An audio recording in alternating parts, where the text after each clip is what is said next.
কবরে আযাব চলছে, হঠাৎ করে রহমতের ফেরেশতারা জান্নাতের গালিচা বিছিয়ে দিবেন। জিজ্ঞেস করবেন, আল্লাহ রে, এতদিন পর্যন্ত আযাবের উপর আযাব, আযাবের উপর আযাব, আজ তোমার রহমতের বাড়ি দ্বারা তুমি আমার এই কবরকে জান্নাতের টুকরা বানিয়ে দিয়েছো, জান্নাতের বিছানা বানিয়ে দিয়েছো, কোন কারণে? রহমতের ফেরেশতারা বলবে, তোমার একজন নসল সন্তান হোক, নাতি হোক, নাতনি, যে একজন তোমার নসল, তোমার একজন রক্তের সম্পর্কে গাউসিয়া কমিটির ব্যবস্থাপনায় সোনহরার জমিনে আহলে বাইত রাসূল যাদের ব্যাপারে আল্লাহর কোরআন বলেছেন, ওয়ায়ুতাহহিরুকুম তাতহীরা বলেছেন, তাদের প্রোগ্রামে বসেছেন, ইয়া রাসূলুল্লাহ বলেছেন, আল্লাহকে ডেকেছেন, আহলে বাইতের জিকির করেছেন, তাদের দিকে তাকিয়ে আল্লাহর রহমতের জোশ এসে গেছে। আর তাদের রক্তের সম্পর্কের বাবা কবরে, মা কবরে, দাদি কবরে, দাদা কবরে, 14 পুরুষের কোন একজন কবরে, আল্লাহ ওই ব্যক্তির দিকে তাকিয়ে তার কবরকে জান্নাতের বিছানা বানিয়ে দেন। জোরে বলেন সুবহানাল্লাহ। লাভ আছে না নাই? আর একটু জোরেই আছে না নাই? শুধু কেমন লাভ, শুধু তাই নয় বাবা, যে প্রোগ্রাম কোরআনের তাফসীর হয়, যেখানে আল্লাহ রাসূলের শান আজমতের কথা হয়, যেখানে আহলে বাইতের তাযকিরা করা হয়, ওই প্যান্ডেলের চারপাশ দিয়ে রহমতের ফেরেশতারা রহমত বিলীন করতে থাকেন। সুবহানাল্লাহ। তৃতীয় নম্বর, ওই মাহফিলের সাথে আল্লাহর রহমতের কানেকশন হয়ে যায়। সুবহানাল্লাহ। তাহলে আমরা সৌভাগ্যবান। আরো জোরে বলেন সৌভাগ্যবান। তাহলে আমি বলতে চেয়েছিলাম, এই সকল ইবাদত, দাসত্ব, রমজান আসলে রোজা রাখি, সামর্থ্যবানরা হজ করে, সামর্থ্যবানরা যাকাত দেয়, এই সকল ইবাদতের, কর্মযজ্ঞের বিশাল ইবাদতের যে ইবাদত আপনি আমি কষ্ট করে অর্জন করি, আল্লাহ পাক আপনাকে আমাকে দেয়, ওই ইবাদত বান্দার ধনুক থেকে তীর যেভাবে বের হয়ে যায়, তার চেয়ে দ্রুতগামী বান্দার ইবাদত গুলা গুনায় পরিণত হয়ে যায়, বান্দার ইবাদত গুলা নষ্ট হয়ে যায়। তার মধ্যে দুইটা জিনিস, একটা হচ্ছে গীবত আর একটা হচ্ছে অহংকার। ঠিক কিনা বলে? একটা কি বাবা? গীবত, আর একটা অহংকার, দাম্ভিকতা, অহমিকা। এই দুইটার কারণে সবচেয়ে বেশি কি হয়ে যায়? বান্দার ইবাদত নষ্ট হয়ে যায়। আমি প্রায় সময় একটা কথা বলি, বাংলাদেশের দুইটা জিনিস অত্যন্ত প্রসিদ্ধ। রোগের মধ্যে ডায়াবেটিস রোগ, গুনাহের মধ্যে গীবত। আছে না নাই? বাংলাদেশের এমন কোন সাদ দোকান আপনি পাবেন না যেখানে গীবতের আড্ডা হয় না। ঠিক নিও। এমন কোন চায়ের দোকান নাই যেখানে গীবতের আড্ডা হয় না। এমন কোন ব্যক্তি আপনি পাবেন কিনা আবার সন্দেহ হয়, তবে আছে আলহামদুলিল্লাহ, না থাকলে তো দুনিয়া থাকতো না, যার ভিতরে অহংকার নাই। ইমাম গাজ্জালি বর্ণনা করছেন অহংকারের পরিণাম কেমন। সূরা হুজুরাতের মধ্যে আল্লাহ বর্ণনা করেছেন, সূরা নাহলের মধ্যে আল্লাহ পাক বর্ণনা করেছেন। আল্লাহ পাক অহংকার, যে অহংকার সম্পর্কে রাসূল কারীম সাল্লাল্লাহু আলাইহি ওয়া আলিহি ওয়াসাল্লাম আমাদেরকে সতর্ক করেছেন, যে অহংকারের কারণে কি হয়ে যায়? বান্দার ইবাদতগুলা নষ্ট হয়ে যায়। ইমাম গাজ্জালি তার মুকাশাফাতুল কুলুবের মধ্যে বর্ণনা করেন, অহংকার আসে 7টা কারণে বাবা। কয়টা কারণে বাবা? সবাই বলেন কয়টা কারণে? 7টা কারণে। দুইটা হচ্ছে দ্বীনি, দুইটা কি দ্বীনি, একটা হচ্ছে ইলম, দ্বিতীয় নম্বর হচ্ছে আমল এবং ইবাদত। এক নাম্বার কি? ইলমের কারণে। কারো যদি ইলম বেশি থাকে, জ্ঞান যদি বেশি থাকে, প্রজ্ঞা যদি বেশি থাকে, তার মাঝে কি চলে আসে? অহংকার চলে আসে। তাহলে এক নম্বরের মধ্যে আলেমরা পড়তেছে। কারা? আলেমরা। যে আলেমের ব্যাপারে আল্লাহর হাবিব বলেছেন, আসমানের নিচে জমিনের উপরে শ্রেষ্ঠ থাকবে আলেম, যাদের ব্যাপারে রাসূল বলেছেন আল উলামা ওয়ারাসাতুল আম্বিয়া। রাসূল এটাও বলেছেন, আসমানের নিচে জমিনের উপরে সবচেয়ে নিকৃষ্ট হবে আলেম। ঠিক কিনা বলেন? তাহলে এক নাম্বার কি? ইমাম গাজ্জালি বলছেন 7 কারণে মানুষের কি হয়ে যায়? অহংকার চলে আসে। নাম্বার 1 সেটা হচ্ছে ইলমের কারণে, জ্ঞানের কারণে। নাম্বার 2 নাম্বার হচ্ছে আমল এবং ইবাদতের কারণে। নাম্বার 3 তৃতীয় নম্বর, ওই সব কারণে মানুষের অহংকার চলে আসে। 3 নাম্বার হচ্ছে বংশের। কেউ যদি মনে করেন যে তালুকদার বংশ, তার অহংকার আছে না নাই? কেউ যদি চৌধুরী বংশ হয়, ওই চৌধুরী বংশের বাবা মেয়ে বিবাহ দিতে চায় না চৌধুরী বংশ ছেলে ছাড়া, এটা একটা অহংকার। কথা বলেন ঠিক কিনা? তাহলে তৃতীয় নম্বর কি? বংশ। আর চতুর্থ নম্বর হচ্ছে সুন্দরের কারণে। মানুষ যদি দেখতে যদি সুন্দর হয়, চেহারা যদি, অবয়ব যদি সুন্দর, স্ট্রাকচার যদি সুন্দর হয়, তার কি আছে? অহংকার চলে আসে। চেহারা নিয়ে অহংকার করা যাবে না। কেন না চেহারা দিয়ে অহংকার করা যাবে না? আপনার এই চেহারা, যে চেহারা আপনি বানিয়েছেন সুন্দর করে, ফেস ওয়াশ মেখে মেখে যত্ন করে করে যে সুন্দর চেহারা আপনি বানাচ্ছেন, দেহ থেকে প্রাণ পাখিটা যাইতে দেরি হবে। এই চেহারার কোনো মূল্য আছে? আরো জোরে বলেন, মূল্য আছে? নাই। তাহলে 4 নম্বরে কি বাবা? সুন্দরের কারণে। 5 নম্বর হচ্ছে সম্পর্কের কারণে। সম্পর্কের কারণে কি আসে? অহংকার আসে। অনেকে বলে যে না, আমার সাথে তো লিংক এমপি সাহেবের আছে। লিংক কার লগে? আমি ওই এলাকার সেলার সাথে, এলাকার ওই নেতার সাথে আমার সেলফি আছে। অহংকার এসেছে। এই কাজগুলো করা যাবে না। নাম্বার 6 ইমাম গাজ্জালি বলছেন, নাম্বার 6 নম্বর হচ্ছে শক্তির কারণে। বাহুবল, টাকার শক্তি। অনেকের টাকার গরম, টাকা বেশি, সেজন্য পাশের ঘর ওই রিকশাওয়ালা দিনমজুর বাবা জায়গা 2 হাত তার ভিতরে ঢুকাই দিছে। তার বাহু শক্তি আছে, টাকার শক্তিও আছে। অহংকার আছে না নাই? 7 নম্বর যে জিনিসটা অত্যন্ত বেশি গুরুত্বপূর্ণ, সেটা হচ্ছে অনুসারী বা সাহায্যকারী। একজন ব্যক্তির সমাজের মধ্যে সকলে তার অনুসারী, 20-40 জন যুবক ছেলে তার অনুসারী আছে, তার কি এসে গেছে?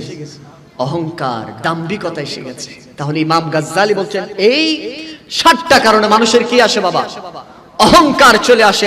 আর ওই অহংকার, আপনি কি জানেন অহংকার সম্পর্কে আল্লাহ পাক রব্বুল আলামিন কি বলেছেন?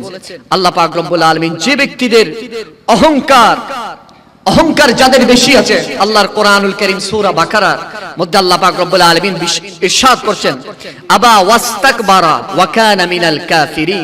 ও আমার বান্দা, আমি তোমাদেরকে সতর্ক করে দিচ্ছি, তোমরা কি জানো আমি যেই ফেরেশতা যে হাজার হাজার বছর আমি আল্লাহ ইবাদত করেছে, তাকে আমি বলেছিলাম আমার প্রতিনিধি রাসূলকে সিজদা করার জন্য, সে সেটা মানে নাই। না মানার কারণে শয়তান হাজার বছর ইবাদতের পরে ইমামুল মালায়েকা থাকতে পারে ইবলিস হয়ে গেছে। কি হয়ে গেছেন বাবা? ইবলিস হয়ে গেছেন। হওয়ার পরে সে কাফেরদের কি হয়ে গেছেন? দলভুক্ত হয়ে গেছেন। সেজন্য আল্লাহ পাক আমাদেরকে সতর্ক করে দিচ্ছেন কোরআনুল কারীমের শুরু দিয়ে, বান্দা তুমি অহংকার করিও না, তুমি দাম্ভিকতা করিও না। মনে রেখো অহংকার আমি আল্লাহর চাদর। চাদর কার? আরো জোরে বলেন কার? এবার বলেন আমাদের হায়াতের মালিক কে? রিজিকের মালিক কে? ইজ্জতের মালিক কে? সম্মানের মালিক কে? আমাদেরকে খাওয়ান কে? পড়ান কে? সব কিছুর দেখভাল করেন কে? আর আল্লাহ বলেন বান্দা অহংকারটা আমি আল্লাহ, আমি আল্লাহর চাদর, এই আমার চাদর নিয়ে যদি তুমি টানা টানি করো, আমি আল্লাহর মনে কষ্ট পাই। কথা বলেন ঠিক কিনা? সেজন্য ইমাম গাজ্জালির একটা থিওরি আমার বড্ড বেশি ভালো লেগেছে। সেটা হচ্ছে ইমাম গাজ্জালি বলেন, কোন বান্দার যদি, আল্লাহর কোন বান্দা, রাসূলুল্লাহর কোন উম্মতের যদি অহংকার যদি চলে আসে, এই দুনিয়ার মানুষ শুনে রাখো, আমি ইমাম গাজ্জালির এই থিওরি, আমি ইমাম গাজ্জালির এই কৌলটা তুমি একটু ফলো করো। কি কৌল? বললেন তোমার জন্মটা একটু তুমি খেয়াল করো। তোমার জন্ম, আপনি দুনিয়ার জমিনে এসেছি তরল 1 ফোঁটা বীর্য থেকে এসেছি। কথা বলেন ঠিক কিনা? এই বীর্য থেকে আপনার আমার এই অবয়ব, চেহারা, এই বডি স্ট্রাকচার। ইমাম গাজ্জালি বলছেন, হে আল্লাহর বান্দা, রাসূলুল্লাহর উম্মত, 1 ফোঁটা তরল বীর্য থেকে তোমার সৃষ্টি। আর তোমার শেষ কি জানো? যখন তোমার দেহ থেকে প্রাণ পাখি বের হয়ে যাবে, আর তোমার প্রাণ পাখিতে বের হওয়ার পরে কয়েক ঘন্টাও লাগবে না, কয়েকদিন লাগবে না, তোমার শরীরের সকল ছিদ্র দিয়ে, তোমার পায়খানার রাস্তা দিয়ে, প্রস্রাবের রাস্তা দিয়ে, মুখ দিয়ে, নাক দিয়ে, কান দিয়ে, পিছনের দিক দিয়ে নাফাক জিনিস বের হতে থাকবে, আর তোমার নাক দিয়ে রক্ত প্রবাহিত হতে থাকবে, তোমার মুখ দিয়ে বমি বের হতে থাকবে, তোমার শরীর থেকে পচন ধরে যাবে, তোমার গন্ধ বের হয়ে যাবে। কথা বলেন ঠিক কিনা?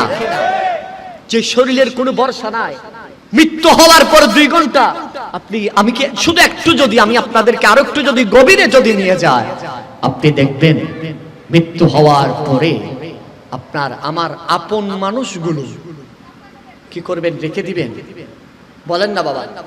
সারা জীবন ফেস ওয়াশ মেখে মেখে যে চেহারা বানিয়েছেন, 30 বছর হলে 30টা বছর কত শত ফেস ওয়াশ মেখেছেন, 30-40 বছর হলে কতবার আপনি বিউটি পার্লারে গিয়েছেন? আমার বোন, আমি আপনাকে বলতে চাই, আমার যুবক ভাই, আমি আপনাকে বলতে চাই, যেই চেহারা আল্লাহ দিয়েছেন, যেই দাড়িকে ডেলি 3 বার আপনি শেভ করেন, ফোম শেভ, আর আমার বোন, যুবতী বোন, আমি আপনাকে বলছি, আপনি যে বিউটি পার্লারে গিয়ে হাজার হাজার টাকা খরচ করে যে চেহারাকে আপনি সৌন্দর্য রাখার জন্য, লাবণ্য রাখার জন্য কত কষ্ট করছেন, আপনার দেহ থেকে প্রাণ পাখিটা 1 সেকেন্ডের ভিতরে বাইরে বের হতে দেরি হবে। আপনার কোন আপন মানুষ আপনার এই চেহারাকে রেখে দিবে? বলেন বাবা, রেখে দিবে? সর্বোচ্চ কয় ঘন্টা রাখবে? 2 ঘন্টা। সনহরা মসজিদের ইমাম সাহেবকে ডেকে বলবেন, হুজুর, আমার স্বামী বলবে স্ত্রীর কথা, আমার স্বামীকে আমার বেডরুম থেকে বের করে দেন। ছেলে বলবে আমার বাবাকে বের করে দেন, মেয়ে বলবে আমার বাবাকে বের করে দেন, আত্মীয় স্বজন পাড়া প্রতিবেশী বলবেন অমুককে লাশ বের করো। আমরা জানাজার জন্য এই মুহূর্তে রেডি হয়ে যাচ্ছি। শেষ গোসল দেওয়ানোর পরে আর ঘরে ঢুকাবে ওই সনখরার মসজিদের সামনে আপনার আমার লাশ, আপনার আমার শেষ জানাজার নামাজ হয়ে যাবে। নামাজের পরে পৃথিবীর কোনো আপন মানুষ, স্ত্রী, সন্তান কেউ বলবে না যে গর্থা ওই ব্যক্তি বানিয়েছেন, সুন্দর সঙ্গে মর্মর পাথর দিয়ে বানিয়েছেন, রাঙ্গামাটির সেগুন গাছের বসকার চকি বানিয়েছেন, বলবে না লাস্টবার ওই চকির মধ্যে একবার শোয়াইতে চাই তাকে, বলবে। ওই সনখরার গুরুস্থানে আপনার আবার ঠিকানা হবে। তাহলে অহংকার করা যাবে? আরো জোরে বলেন, অহংকার করা যাবে? মিশরের একজন স্কলার শায়েখ, হায় হায় হায়, এই ঘটনাটা আমি যতবার আমার স্মরণে আসে, অহংকারটা ধুমরে মুছড়ে শেষ হয়ে যায়। আহলে কোরআনদের সাথে মিশরে বাহাস হচ্ছে। তারা বলতেছে, মুসলমান মুহাম্মাদের এমন কোন উম্মত যদি তাকে, আল্লাহর কোরআনের এমন কোন ব্যক্তি যদি তাকে আমরা বাহাস করতে চাই। মিশর প্রায় 1000 বছরের আগে ওই ইউনিভার্সিটি, মিশর আল আজহার ইউনিভার্সিটির একজন শেখ বলতেছেন, ঠিক আছে, আমি তাদের সাথে, আহলে কিতাবদের সাথে কি করব? বাহাস, মুবাহাস, মোনাজারা করব। মোনাজারার ডেট সবকিছু, দিনক্ষণ সবকিছু ঠিক হয়ে গেল। হওয়ার পরে নির্দিষ্ট সময় যখন আসলো, চারিদিক থেকে পঙ্গপালের মতো মানুষ একের পর এক আসতে লাগলেন, লক্ষ মানুষের জমায়েত হয়ে গেল। এই মুহূর্তে মোনাজারা স্টার্ট হবে। আহলে কিতাবরা একের পর এক প্রশ্ন ছুড়ে দিচ্ছেন, আর মুহাম্মদুর রাসূলুল্লাহর ওই গোলাম আল আজহারি বিশ্ববিদ্যালয়ের স্কলার শেখ, তিনি একের পর এক প্রশ্নের জবাব দিচ্ছেন। সুবহানাল্লাহ। দিতে দিতে তারা হায়রান। সর্বশেষ উনি একটা প্রশ্ন করেছিলেন, ওনার প্রশ্ন শুনে ওরা হতভম্ব হয়ে গেল। তারা অপদস্থ হলো তার উপর, ওই মিশরের স্কলারের উপর হাতের উপর হাত রেখে, হুজুর আমাদেরকে পড়িয়ে দেন আল্লাহর হাবিবের কালমা, লা ইলাহা ইল্লাল্লাহ মুহাম্মাদুর রাসূলুল্লাহ। সুবহানাল্লাহ বল, সুবহানাল্লাহ। মুসলমানদের বিজয় হয়ে গেল। কি হয়ে গেল বাবা? বিজয় হয়ে গেল। হওয়ার পরে ওই মিশরের স্কলার শাইখকে মানুষে মাথায় নিয়ে নাচতেছেন, একের পর এক ফুলের মালা দিচ্ছেন এবং তাকে বাহবা দিচ্ছেন, ইস্তেকবাল দিচ্ছেন এবং বলছেন, আপনি আপনার মায়ের পেটে এসেছেন, আপনি সার্থক, আজ আপনার মা সার্থক, আজ আমরা মিশরবাসী নয়, সারা দুনিয়ার মুসলমানরা সার্থক হয়ে গেছে। এইভাবে যখন মিশরের রাস্তাঘাটে, নগরে নগরে তার পক্ষে যখন স্লোগান দিচ্ছিল, হঠাৎ করে সে বলতেছিল, আমাকে তাড়াতাড়ি এখান থেকে নামাও। নামিয়ে তার ড্রাইভার নিয়ে চলে গেলেন মিশরের ওই পাবলিক শৌচাগারের, পাবলিক বাথরুমে নিয়ে গেলেন। বলে যে তোমরা বাহিরে থাকো, আমি ভিতরে যাই। ভেতরে যাওয়ার পরে বন্ধ করে উনি ভিতরে চলে গেলেন। এদিকে মানুষ দূরতে দূরতে, হুজুর আমাদের ইসলামের মানকে উজ্জ্বল করেছেন, হুজুর আমাদের ইসলাম বিজয় হয়েছে, হুজুর কোথায় আছে? উজির আজম বলতেছেন, খাদেম বলতেছেন, হুজুর তো বাথরুমের ভিতরে ঢুকছে, বসে আছে, বের হয় না, বের হয় না। হুজুর কেন বের হয় না? কোনো দুর্ঘটনা ঘটছেনি? কোনো দরজা ভেঙ্গে, দরজা যখন করাঘাত করতে করতে খুলে না, যখন ভেঙ্গে গেল, ভাঙ্গার পরে মিশরের মানুষের চোখ পড়লো হুজুরের দিকে। দেখতেছেন হুজুর নিজ হাতে পাবলিক বাথরুমের, টয়লেটের কমেট পরিষ্কার করতেছেন। হায় হায় হায়, কি করতেছেন বাবা? কমেট নিজ হাতে পরিষ্কার করতেছেন। সবাই অবাক। হুজুর, মিশরের সরকার আপনাকে নিয়ে গর্ব করতেছেন, আর আপনি চাইলে তো কোনো একজন মানুষকে দিয়ে পরিষ্কার করানো যায়, আপনি করতেছেন কেন? হায় হায়। মিশরের শেখ বলতেছেন, হে মুসলমান ভাই, দুনিয়ার মানুষ শুনে রাখো আমার এই কথা। আমি যখন আহলে কিতাবদের সাথে মুনাজারা করে যখন আমি বিজয় লাভ করেছি, তোমরা যখন আমাকে উপরে তুলে একের পর এক ফুলের মালা, আমার মা আমাকে সার্থক জন্ম দিয়েছে, দুনিয়ার মানুষ আমাকে নিয়ে গর্ব করতেছো, হঠাৎ করে শয়তান আমাকে ওয়াসওয়াসা দিচ্ছে, শয়তান আমার ভেতরে অহংকার চলে আসছে এমন সময়, হায় হায়, আল্লাহর কোরআন নুল করিম আল্লাহ পাক রব্বুল আলামিন অহংকারকারীদেরকে শয়তানের সম্পৃক্ত করেছেন।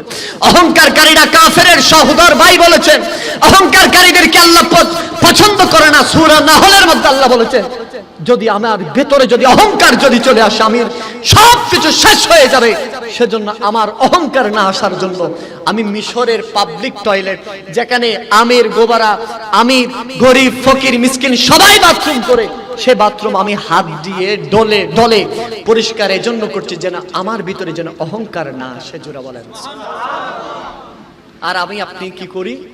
কয়েক লক্ষ টাকা যদি আপনার আমার ব্যাংকে যদি থাকে, কয়েক লক্ষ টাকা যদি আপনার আমার পকেটে থাকে, কয়েক লক্ষ টাকা যদি আপনার আমার ঘরের আলমিরাতে যদি থাকে, আমার আপনার অহংকারে আমরা মানুষকে মানুষ মনে করি। আরো জোরে বলেন, মানুষকে মানুষ মনে করি না। আমি আপনাদের কদমে হাত রেখে বলছি, বাপরে অহংকার করিও না। তোমার আমার মতো হাজারো অহংকারকারী, আমি আপনি তো ছোট্ট এলাকার মেম্বার, চেয়ারম্যান, একটা সমাজের একজন কোটিপতি, একটা এলাকার এমপি, মন্ত্রী, এসি, ডিসি, এসপি, একটা সমাজের আমাকে ধনকুবের মালিক মানুষ বলে, কিন্তু আমি কি জানি আমি আপনি কি নমরুদ চেয়ে বড় হয়ে গেছি? বলেন, ফেরাউন, সাদ্দাত, হামান, কারুন, যে কারুনের হায় হায় ধনভাণ্ডারের চাবিগুলা বহন করতে 70টা উটের প্রয়োজন হয়। চাবি বহন করার জন্য কি বাবা? চাবি। ওই কারণের চেয়ে আপনার আমার ধন বেশি আসেনি এখন? আরো জোরে বলেন, আসেনি? আরেকটা ঘটনা আমার যুবক স্কুল কলেজ ইউনিভার্সিটির ভাইদের জন্য। আপনারা দেখেছেন রিসেন্টলি ওই টাইটানিক জাহাজকে দেখার জন্য একটা সাবমেরিন দিয়েছে। ওই সাবমেরিন যে বানিয়েছে সে বলতেছেন, আমার এই সাবমেরিন পৃথিবীর যত সমুদ্রের তহল গভীর থলের মধ্যে যাবে, কখনো আমার এই সাবমেরিন কিছু হবে? বলেন না বাবা, কিছু হবে? আল্লাহ বলতেছেন, অহংকার তো আমি আল্লাহ সহ্য করি না।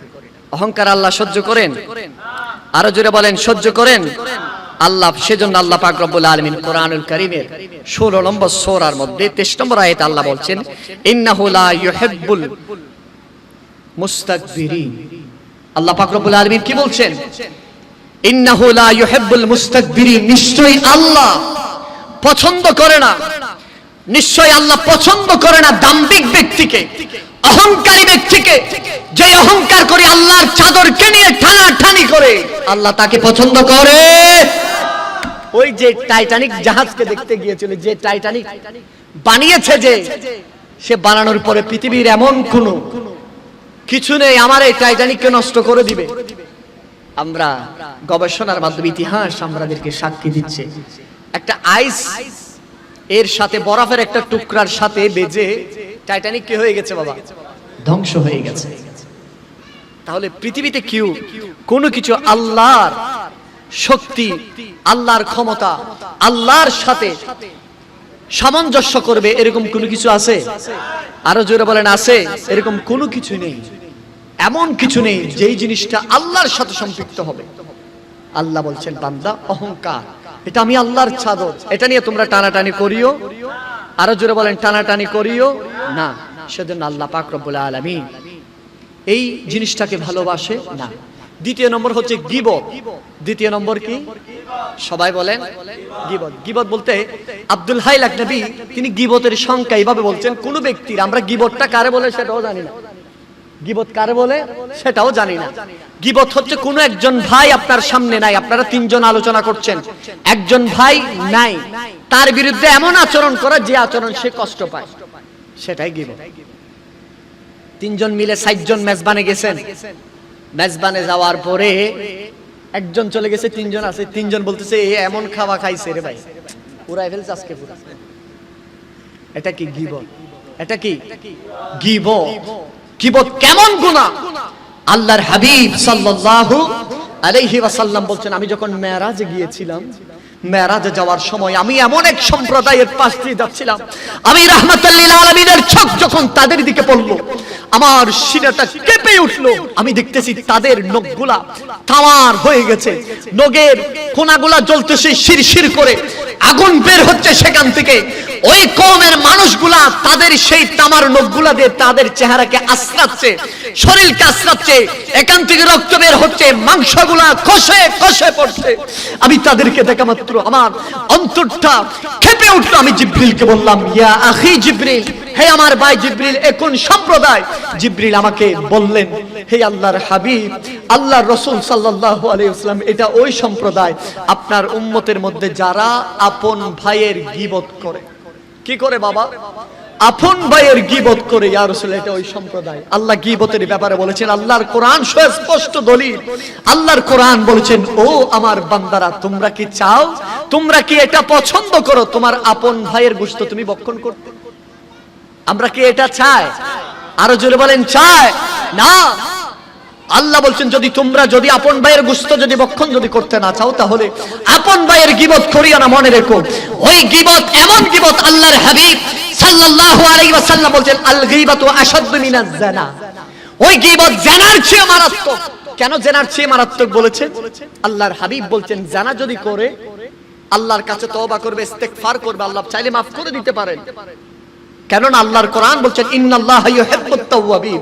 বান্দা, তুমি গুনাহ করবা, তুমি আমার কাছে চাইবা, তুমি আমার কাছে ক্ষমা প্রার্থনা করবা। আল্লাহর কোরআনের অপর জায়গায় 30 পারার মধ্যে আল্লাহ বলছেন, ডু নট বি সৈড, লা তাহজান। বান্দা, হতাশ হওয়া যাবে না।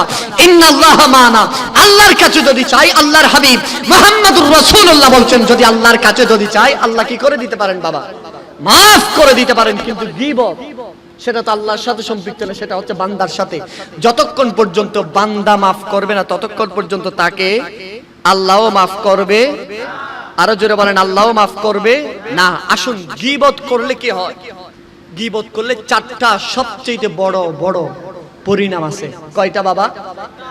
আরো জোরে বলেন, কয়টা? 4টা। 1 নম্বর হচ্ছে, ওই ব্যক্তি আল্লাহর দ্বীন, ইসলামের নূর, কোরআনের নূর তার সিনার ভিতরে ঢুকে। আরো জোরে বলেন, ঢুকে না। এবার বলেন, যে বান্দাকে আল্লাহ পাঠিয়েছেন, আমি শুরুতে বলেছিলাম, আল্লাহ বলতেছেন, বান্দা, আমি তোদেরকে পাঠিয়েছি আমার ইবাদতের জন্য। এবার বলেন, আল্লাহ পাক রব্বুল আলামিন যে গীবত করে তার ভিতরে কোরআনের নূর ঢুকে, ইসলামের নূর ঢুকে না, তাহলে এই দুনিয়াতে আসার কোনো ফায়দা আছে? 2 নম্বর, যে ব্যক্তি গীবত করে, অন্যের শেখায়ত যে ব্যক্তি করে, তার 2 নম্বর হচ্ছে আল্লাহর আযাবের শিকার হবে। কিসের বাবা? আল্লাহর আযাবের শিকার হবেন। আল্লাহ তাকে ভালোবাসবে না। তাহলে আল্লাহর আযাবের শিকার যে হবে, তার পরিণতি কেমন হবে বলে? এটা আল্লাহ সবচেয়ে বেশি অপছন্দ করে। আল্লাহর কোন বান্দা, আল্লাহর কোন সৃষ্টি জীবকে নিয়ে আপনি কথা বলবেন, কোন মানুষকে কষ্ট দিবেন, ইভেন কি আপনারা শুনলে তো অবাক হয়ে যাবেন, মুসলমান কোন বেদিনের ব্যাপারেও আপনি গীবত করতে পারবেন? আরো জোরে বলেন, পারবেন না। 3 নম্বর গীবতের, মুসা আলাইহিস সালাম একদিন তুর পাহাড়ের মধ্যে আল্লাহকে বলতেছেন, আল্লাহ, আমি তো আপনার সাথে কথা বলি, আল্লাহ, আসমানের নিচে জমিনের উপরে আপনার সবচেয়ে অপছন্দের ব্যক্তিকে কে বলতেছেন? মুসা আলাইহিস সালাম। কাকে? আল্লাহকে তুর পাহাড়ের মধ্যে বলতেছেন, আল্লাহ, আপনার অপছন্দের ব্যক্তি, সবচেয়ে অপছন্দের ব্যক্তিকে। মুসা আলাইহিস সালামের এই প্রশ্নের জবাবে আল্লাহ পাক রব্বুল আলামিন বলেছিলেন, মুসা রে, শুনে রাখো, জমিনের মধ্যে আমার এমন কিছু নিকৃষ্ট ব্যক্তি, বান্দা আছে, যারা অন্যের গীবত করে। যারা কি করে? অন্যের গীবত করে। আব্দুর রহমান সাফুরি নুজহাতুল মাজালিসের মধ্যে এই ঘটনা বর্ণনা করতেছেন। যারা অন্যের গীবত যারা করে, যারা অন্যের সমালোচনা করে, অন্যের প্রতি বিদ্বেষ রাখে। 3 জন বসে আছে, একজন চলে গেছে, 2 জনের বিরুদ্ধে কথা বলতেছে। ঠিক নিও? তাহলে এটা কয় নাম্বার? 3 নাম্বার। 4 নম্বর, যে গীবত করবে, 3 নাম্বার, সেই 3 নম্বর হচ্ছে দুনিয়া এবং আখিরাতে সে লাঞ্ছনার শিকার হবে। কি হবে? লাঞ্ছনার শিকার হবে। আপনি আখিরাতটা বাদ দেন, দুনিয়ায় যারা গীবত করে তাদেরকে মানুষ বিশ্বাস করে, তাদেরকে দেখতে পারে, মানুষ বলে যে, দেখো কেমন মানুষ, শুধু মানুষের গীবত করে। আমরা একটা জিনিস বুঝি না, 3 জন আছে, আপনি আরেকজনের বিরুদ্ধে গীবত করতেছেন। ওই 2 জন যদি ভালো মেন্টালিটির মানুষ হয়, ভালো মস্তিষ্কের জ্ঞান ভান যদি মানুষ হয়, সে বলবে যে না, এই তো খারাপ মানুষ, এই আমাদের সামনে আরেকজনে গীবত করতেছে, আবার আরেকজনের সামনে আমাদের গীবত করবে, ঠিক নেই? এখন কিন্তু গীবতের এক সময় যেরকম আসর ছিল এখন কিন্তু কমে গেছে, আপনারা খেয়াল করেন। এখন কিন্তু কে গেছে, এক সময় যেরকম পুকুর পাড়ে, সকির পাড়ে, বিভিন্ন জায়গায় জায়গায় বসে বসে অন্যের গীবত করতো, সমালোচনা করতো, ভাইজান এখন কমে গেছে না? এখানে মসজিদের ঘাটে হাই হাই হাই, এগুলা হচ্ছে ওই জান্নাতের পাশে গিয়ে জাহান্নামের কামনা করে আর কি করে। মসজিদের পাশে যে গীবত করে সে কি জান্নাতে ঢুকবে? এই মুহূর্তে সে বলতেছে না জাহান্নামে ঢুকে যাই। কি বলতেছে বাবা? জাহান্নামে। আল্লাহ এদের থেকে হেফাজত করুক, আরেকটু জোরে বলেন আমিন। এবং চতুর্থ নম্বর, ওই গীবতকারী নিশ্চিত জাহান্নাম। কোথায় বাবা? ওই ব্যক্তিদেরকে জাহান্নামের কোথায় রাখবে জানেন?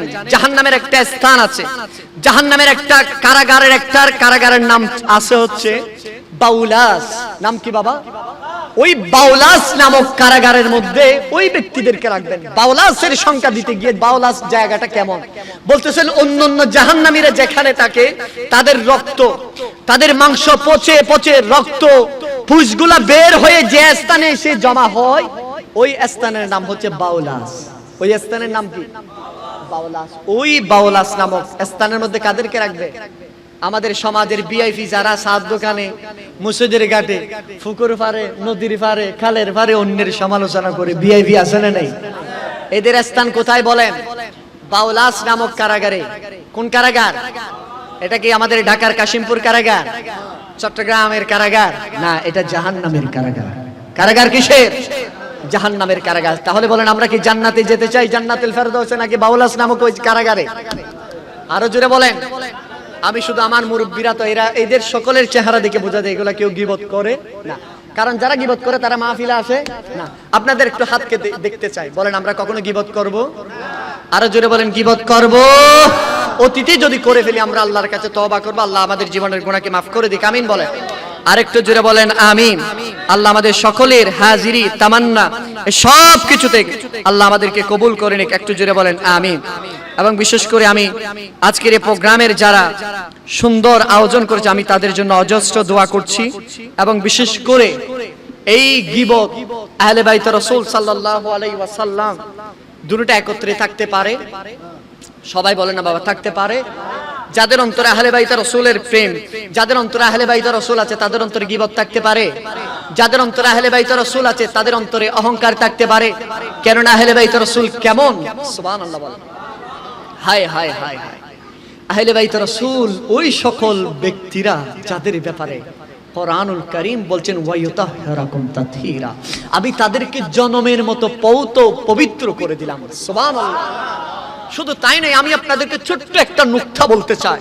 আমরা হজের আসওয়াতে যাই না? হজে যাই কিনা? হজে যাওয়ার পরে সনকরা থেকে লক্ষ টাকা খরচ করে বছর প্রায় 6,71,000 টাকা। কত বাবা? 6,71,000, 7 লক্ষ প্লাস, মানে 6,71,000 টাকা জমা দিতে হবে, আনুষঙ্গিক আরো প্রায় 7 লক্ষ টাকা। তাহলে ধরেন 7 লক্ষ টাকা খরচ করে সনহরা থেকে একজন বাবা যাবে হজে। তাকে যদি জিজ্ঞেস করা হয়, বাবা রে পৃথিবীর জমিনে এত পাথর থাকতে তুমি এই খালা পাথরে চুমো দেওয়ার জন্য জানকে বাজি রেখে কেন এমন ভাবে মরিয়া হয়ে গিয়েছো? আমাদের জাফলংয়ে পাথরের কোনো অভাব আছে? পৃথিবীর জমিনে কত লাল সবুজ নীল পাথর আছে, ওই পাথরে কেন চুমু দাও? ওই আল্লাহর গোলাম সনহরার আশিক রাসূল বলে প্রশ্নটা আমাকে ওই পাথরকে করো। সুবহানাল্লাহ। ওই পাথর হাজার আসওয়াদ বলো তোমার পজিশন কেমন, এত পজিশন কেন হয়েছে? পাথর জবাব দেয়, মনে রেখো সৃষ্টির শুরু থেকে নয়, আল্লাহর হাবিবের সময় থেকে, যেদিন থেকে আমাকে স্থাপন করা হয়েছে আল্লাহর খানে কাবার সাথে, সেই থেকে কিয়ামত পর্যন্ত আল্লাহর যে বান্দা আমাকে চুমু দিবে, ইসলাম বলে চুমু দিতে পারে নাই, দূর থেকে শুধুমাত্র চুমু দেখাবা, তাহলে তার জীবনের গুনাহকে মাফ করে দিবেন। পাথর তোমার এই পজিশন কিভাবে? বলে যে আমার পাথরে একবার আল্লাহর হাবিব, দু জাহানের বাদশা নবী, সুলতানে মদিনা, সুরুরে কালবাসিনা, মুস্তাফা জানে রহমত নবী, আল্লাহর ক্ষমতায় অনেক 8খানা জান্নাতের মালিক যে নবী, যেই নবীর জন্য আজ আমরা সনহরার জমিনে বসে আছি, ওই হাজার আসওয়াদ বলে আমি পাথরকে রাহমাতাল লিল আলামিনের ঠোঁট মোবারক একবার লাগার কারণে আমি পাথরের পজিশন এত বেড়ে গেছে। জোরে বলেন সুবহানাল্লাহ।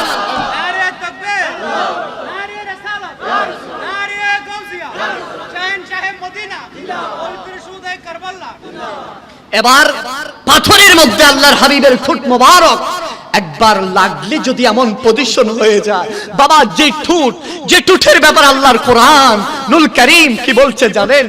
ওয়ামা ইয়ানতিকু আনিল হাওয়া ইন হুয়া ইল্লা ওয়াহয়ু ইউহা।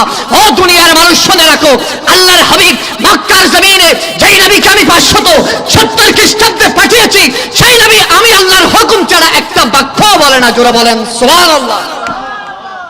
এই ঠোঁটগুলা আল্লাহর হুকুম ছাড়া নড়ে, সবাই বলেন না নড়ে। এবার আসেন আলী মাকাম, শাইন কারবাল্লা, দাস্তে কারবাল্লা, মাওলাই কারবাল্লা, ইমামে আলী মাকাম কে যদি জিজ্ঞেস করা হয়, এ হুসাইন, বাদশাহ হুসাইন, শাহ আস্তে হুসাইন, বলেন আপনার পজিশন কেমন? ইমামে আলী মাকাম ইমাম হুসাইন বলে, আমার মাথার চুল থেকে পায়ের তালু পর্যন্ত শরীরের এমন কোন স্থান নাই, এমন কোন পশম নাই মুস্তাফা নবীর জবানের ঠোঁট মোবারক লাগে নাই। জোরে বলেন সুবহানাল্লাহ। মুস্তাফা নবীর চেহারার ঠোঁট মোবারক ইমাম হুসাইনের পশম এমন কোন জায়গা নাই যেখানে ঠোঁট লাগে নাই। সুবহানাল্লাহ। তাহলে সেই ইমামে আলী মাকামের কি পজিশন হবে? জোরে বলেন না সুবহানাল্লাহ। আপনাদেরকে যদি আরেকটু দূরে যদি নিয়ে যায়, হাই হাই হাই, ওই ইব্রাহিম খলিলুল্লাহ তার সন্তান ইসমাইল জবিহুল্লাহ মা হাজারাকে নিয়ে ওই মক্কাতুল মুকাররমার মধ্যে দিয়ে আসলেন। সাফা মারওয়াতে মা হাজারা দৌড়ছেন, একবার দৌড়ে, দুইবার দৌড়ে, তিনবার দৌড়ে পানির জন্য। ইসমাইল জবিহুল্লাহ যখন কদম রাখলেন, যখন কদমের মুড়ির যখন চাপ যখন জমিনের সাথে পড়লো, আল্লাহ বলছেন খালিল, আমার খালিলের সন্তান চাপ দিয়েছে, আমি সেখান থেকে জমজম বের করে দিয়েছি। যারা বলেন সুবহানাল্লাহ। সেজন্য এখান থেকে খতিবে হাই হাই খতিবে পাকিস্তান আল্লামা শফি ও কারবি তার শামে কারবালার মধ্যে বর্ণনা করছেন, সর্বকনিষ্ঠ আহলে বাইত রাসূলের নওয়াসা ইমাম আলী আসগরকে ওই কারবালার প্রান্তরে কেন মাটিতে রাখা হয় নাই? ইমাম হুসাইন একবার নাই, শাহের বানু একবার নাই, জাইনুল আবেদিন একবার নাই, এক একজনের খুলে এক একবার নাই। সর্বশেষ কান্না করতে করতে সর্বশেষ কারবালার প্রান্তরে ধুল্লা বানিয়েছেন। সুবহানাল্লাহ বলেন। চারিদিকে তীর, চারিদিকে নেজা, বললাম ধুলনা কেন বানিয়েছেন? ইমামে আলী মাকাম বলছেন, আমার আসগরকে যদি মাটিতে রাখা হয়, আসগরের পায়ের মুড়ির ছাপ যদি মাটিতে পড়ে, এই কারবালার তীরে, ফুরাতের তীরে আরেকটা আবে জমজম, আবে জমজম সৃষ্টি হয়ে যাবেন। জোরে বলেন সুবহানাল্লাহ। সেই আহলে বাইতের তাজকিরা আজকে আমরা করতে এসেছি। জোরে বলেন সুবহানাল্লাহ। আমরা কুশিনা বাজার বাবা, আরো জোরে বলেন কুশিনা বাজার। তিনি কোন হুসাইন জানেন? হাই হাই হাই হাই, যেই নবীর কদম মক্কার সাথে লেগেছে, মক্কার ধুলিবালি আল্লাহর হাবিবের সাথে লেগেছে, মুহাম্মদুর রাসূলুল্লাহর কদমের ধুলি যখন মক্কার বালির সাথে লেগেছে, আল্লাহ বলছেন ওই বালি সাধারণ বালি নয়, বান্দা ওই বালির হুরমত, ওই বালির তাজিম, ওই বালির আজমত বোঝানোর জন্য আমি আল্লাহ বলছি লা উকসিমু বিহাযাল বালাদ। জোরে বলেন সুবহানাল্লাহ। আমি ওই নগরীর শপথ করছি যেই নগরীর বালুর সাথে আল্লাহর হাবিবের, আমার হাবিবের কদম লেগেছে। সুবহানাল্লাহ। আল্লাহ পাক রব্বুল আলামিন বলছে, দুনিয়ার মানুষ তোমরা আমার হাবিবের নূরানি জুলফ মুবারককে যেমন তেমন মনে করিও না। আমি আল্লাহ 30 পারার মধ্যে আল্লাহর হাবিবের জুলফ মুবারকের প্রশংসা করছি, ওয়াল্লাইলি ইজা সাজা বলে। সুবহানাল্লাহ। আমার হাবিবের চুল মুবারক, চেহারা মুবারকের প্রশংসা আল্লাহ বলছেন ওয়াদদুহা। নবীর সিরা মুবারকের প্রশংসা আল্লাহ বলছে আলাম নাশরাহ লাকা সাদরাক। যেই নবীর কদম মুবারকের ধুলি পাওয়ার জন্য আরশ পর্যন্ত কেঁদেছে। জোরে বলেন সুবহানাল্লাহ। মেরাজে যখন গিয়েছেন, হঠাৎ করে দেখতেছেন ছোট বাচ্চার মতো কে কান্না করে। জিবরিলকে বললেন, জিবরিল এটা তো দুনিয়া না, এটা আল্লাহর আরশ, কান্না কে করে? জিবরিল বলতেছেন, ইয়া রাসূলুল্লাহ, ইয়া হাবিবাল্লাহ, আল্লাহর আরশ কান্না করছে। কি জন্য কান্না করছে? ইয়া রাসূলুল্লাহ, আপনি ওই শিহাবে আবু তালিব, আপনার ওই মক্কা থেকে যে ধুলিবালি আপনার হরম মুবারকে করে, নালাইনে পাকে করে এনেছেন, এই আরশ যখন থেকে বানিয়েছেন তখন থেকে অপেক্ষা ছিল আপনার এই ধুলাবালি নিবে। সুবহানাল্লাহ। ইয়া রাসূলুল্লাহ, আপনি তো নূরানি নালাইনে পাক আপনি খুলে যাচ্ছেন, আরশ কান্না করছে, আল্লাহর কাছে ফরিয়াদ করছে, আল্লাহ রে আপনার হাবিব, আপনার দোস্ত মাহবুব, আপনার হাবিবুল্লাহ আসছে, আপনার হাবিব কই মক্কার ধুলিবালি আমি আরশের মধ্যে দেন, আমি আরশ না আল্লাহর হাবিবের নূরানি বালু মুবারক নিয়ে আপনার কাছে ফরিয়াদ করব। জোরে বলেন সুবহানাল্লাহ। যেই নবীর ধুলা পাওয়ার জন্য আল্লাহর আরশ আল্লাহর কাছে ফরিয়াদ করে, আর ওই নবী ঘোড়া সেজেছেন, সাওয়ারি সেজেছেন ইমামে আলী মাকাম ইমাম হোসেন। জোরে বলেন কি সেজেছেন বাবা? ঘোড়া সেজেছেন। হায় হায় হায়, সহজ কথা নয়। ইমামে আলী মাকাম বলছেন, নানা জান ঘোড়ার তো লাগাম আছে, আমি লাগাম কোথায় পাবো? হায় হায়, আল্লাহর হাবিব শাফাত কুবরার মালিক নবী, গায়েব की খবর দেনে वाला বাঁচানে वाला, মক্কার মাটি মদিনার জ্যোতি মুহাম্মদুর রাসূলুল্লাহ বলছেন, নানা জান আমার এই গলার সাথে একটা বেল পরিয়ে দাও। ওই বেলটা তুমি ধরবা, যখন টান দিবা আমি রাহমাতুল লিল আলামিন থেমে যাবার, যখন ছেড়ে দিবা আমি তোমাকে নিয়ে চলতেই থাকবো। সুবহানাল্লাহ। তিনি হচ্ছেন ইমামে হুসাইন। জোরে বলেন সুবহানাল্লাহ। শুধু তাই নয় বাবা, হায় হায় হায় হায় হায়, আব্দুর রহমান সাফুরি নুজহাতুল মাজালিসের মধ্যে, বিশেষ করে বুস্তানুল ওয়াইজিনের মধ্যে বর্ণনা করা হচ্ছে, কিয়ামতের ময়দানে প্রতিটা ব্যক্তিরা আল্লাহর কাঠগড়ায় উঠবে কি জন্য বলেন? হিসাব এবং নিকাশের জন্য।